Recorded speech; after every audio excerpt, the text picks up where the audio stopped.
Find the number by pattern. या pattern मध्ये हे अंक दिलेले आहे, याच्यानुसार इथे कोणता नंबर येतो ते तुम्हाला सांगायचं आहे. चल श्रावणी.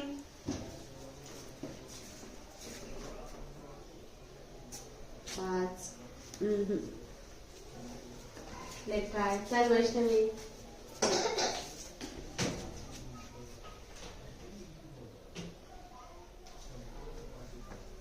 4. वैष्णवी.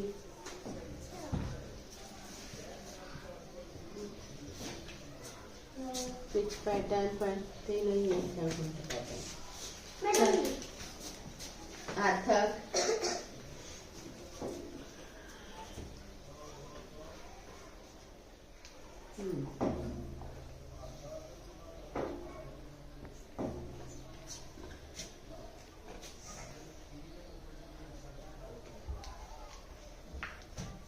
Very good. शाबास.